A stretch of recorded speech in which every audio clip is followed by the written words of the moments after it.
KKR versus RCB, पुरानी rivalry जिसमें KKR ने ये मैच 1 रन से जीता। विराट कोहली का वो नो बॉल वाला वो विवाद जो है वो पूरा सोशल मीडिया पे छाया हुआ है, थोड़ी उस पर रोशनी डालेंगे। और एक मैच जो शाम को पंजाब किंग्स के साथ खेला जीटी, फिल शॉर्ट ने लगाए 48 और तगड़े वाले 14 गेंदों में। श्रेयस अय्यर की बढ़िया 50 रन की पारी, विराट कोहली ने 2 छक्के लगाए, 18 रन बनाए 7 गेंदों पे। बॉल बहुत ऊपर थी, खेलने गए, स्लोअर 1 गेंद था और बहुत विवाद हुआ कि ये नो बॉल होनी चाहिए थी क्योंकि ये वेस्ट लाइन के ऊपर थी ये गेंद। कोहली साहब को आउट करार दिया गया है। बहुत से जो प्रशंसक है, जो उनके फैंस हैं, वो भड़के हुए हैं कि वो आउट थे या नहीं है। और करण ने आके लास्ट में 3 छक्के लगाए।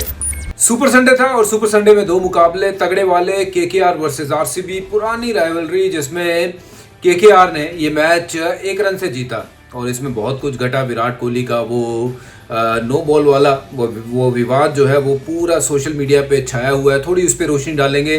पर उसके साथ और एक मैच जो शाम को पंजाब किंग्स के साथ खेला जीटी, और उस मुकाबले में जीटी ने जीत दर्ज की और दोबारा जो अपनी गाड़ी है उसको पटरी पे लेके आए। ये दोनों मैच अच्छे रहे, ये दोनों के लिए बढ़िया जीत, केकेआर के लिए और जीटी के लिए। पहले बात करेंगे भाई केकेआर और आरसीबी के उस मैच में क्या हुआ।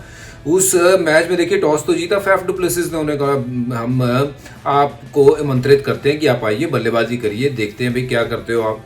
फिल शॉर्ट ने लगाए 48 और तगड़े वाले 14 गेंदों में 3 छक्कों के साथ। फिर वो पारी एक श्रेयस अय्यर की बढ़िया 50 रन की पारी, 24 रन की रिंकू की पारी, 27 की रसल की पारी और रमनदीप की वो 24 रन की पारी 9 गेंदों में बहुत ज़बरदस्त थी।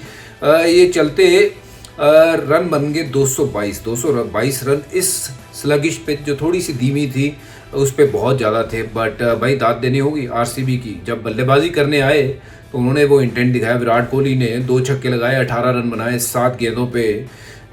फिर भाई बाकी की बातचीत हम थोड़ी सी बाद में करते हैं कि हुआ क्या। जब विराट कोहली आउट होते हैं तो वही बॉल बहुत ऊपर थी, खेलने गए, स्लोअर 1 गेंद था और बहुत विवाद हुआ कि ये नो बॉल होनी चाहिए थी क्योंकि ये वेस्ट लाइन के ऊपर थी ये गेंद। देखिए पहले ये नियम समझ लेते हैं कि हुआ क्या। कोहली जब बल्लेबाजी कर रहे थे वो विकेट के तकरीबन इतना आगे खड़े हुए थे, और जब आप इतना आगे खड़े होते हो क्रीज के तो होकाई जो है वो आपको नापती है जहाँ पे आपकी पॉपिंग क्रीज होती है। पॉपिंग क्रीज मतलब वो सफ़ेद लाइन पे आप खड़े होते हो तो वहाँ पे वो हाइट जो है वो नापी जाती है। और इस साल बीसीसीआई ने जो एक अच्छा बढ़िया काम किया है कि सब खिलाड़ियों की, जितने आईपीएल में खेल रहे हैं, उनकी हाइट नपवाई है पॉपिंग क्रीज पे खड़े होके कि सबकी हाइट नापी है। जब बॉल उनके ऊपर से निकले तो भाई वहाँ पे आपको नो बॉल देना है। अगर कमर के नीचे गेंद हो तो फिर आपको जो है वो नो बॉल नहीं देना है, सिंपल सी बात है।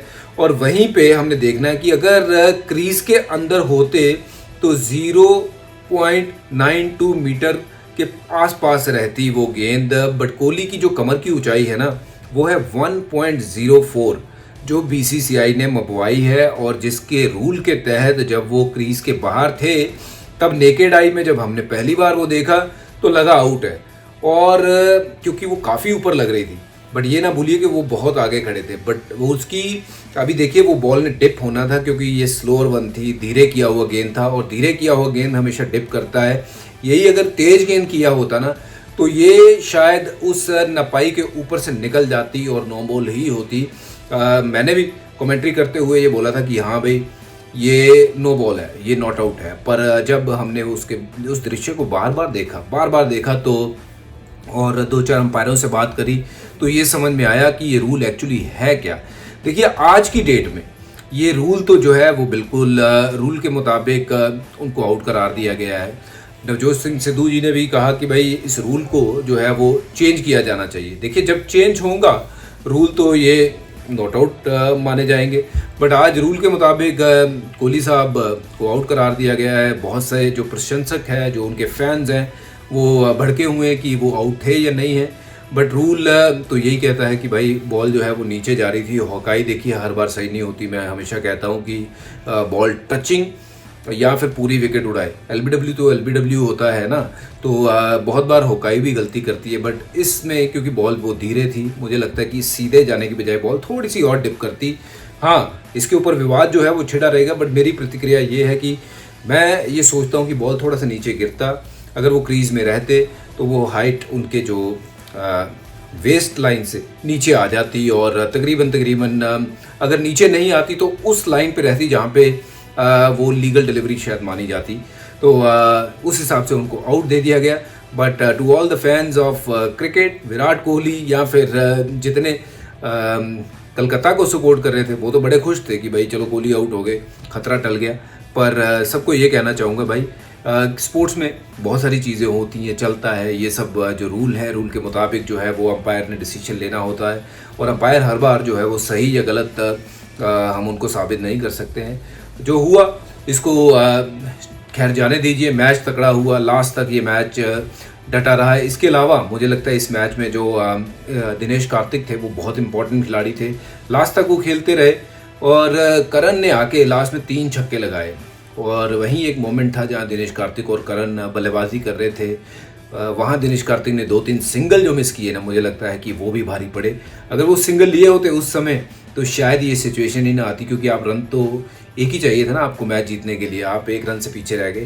तो छोटी छोटी चीज़ें जो है ना बहुत बड़ा डिफरेंस कर जाती है। कभी कभार उस समय लगता है कि नहीं ये रन नहीं भागूंगा, मैं ही गेम को ख़त्म करूंगा, जो कि वो कर सकते हैं। दिनेश कार्तिक में वो काबिलियत है, बट जब वो फिनिश नहीं होते हैं तो ये बातें बाद में याद आती हैं। और ऑफ कोर्स दिनेश कार्तिक खुद भी बैठ के ये सोच रहे होंगे या कि यार काश अगर वो सिंगल लिया होता तो ये मैच जो है वो जीत गए होते।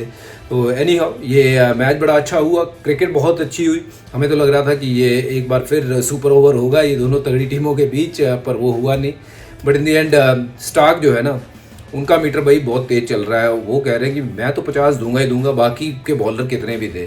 तो एक बार फिर उन्होंने 50 के ऊपर रन दिए, बट इस बार 3 ओवर में दिए, बहुत महंगे साबित हो रहे हैं। थोड़ी सी गेंदबाजी पे जो है वो गौर फरमाना पड़ेगा। ये दूसरी दफ़ा हुआ है कि कलकत्ता इतनी पास आई है कि ये जो मैच था ना ऑलमोस्ट उनके हाथ से निकल गया था। ये तो भला हो रसल का, और थोड़ी सी बल्लेबाजी में जो चूक हुई, वहाँ से पटीदार अच्छा खेल रहे थे, सेट खेल रहे थे। एक ही ओवर में रसल के 2 आउट हुए, पटीदार और जैक। अगर वो दोनों में से एक रह जाता तो मैच तो यार आरसीबी का बनता था। बट आरसीबी के फैंस को सिर्फ यही कहूँगा कि थोड़ा सा यार आपकी गेंदबाजी अच्छी हो जाए ना, तो मुझे लगता है कि आपकी बल्लेबाजी तो ठीक ठाक है। उम्मीद करते हैं जो मैच बचे हुए हैं उसमें कुछ जीत आए, ताकि इनके फैंस जो हैं वो राज़ी हो जाएं, वो खुश हो जाएं।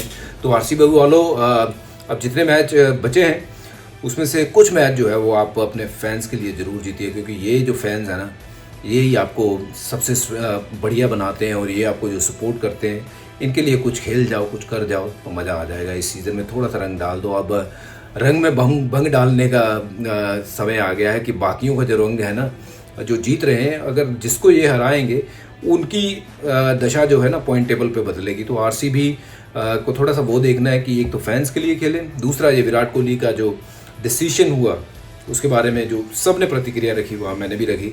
अगर आपको मेरी प्रतिक्रिया से कोई दिक्कत हो रही है या वो हो रही है, भाई ये एक जस्ट ओपिनियन है जो कि सब दे सकते हैं। और आप सबको राम राम, सत श्री अकाल। आप एंजॉय करिए, हैव अ ग्रेट डे, और मिलेंगे कुछ और लेके, क्योंकि मुंबई और आरआर खेल रही है।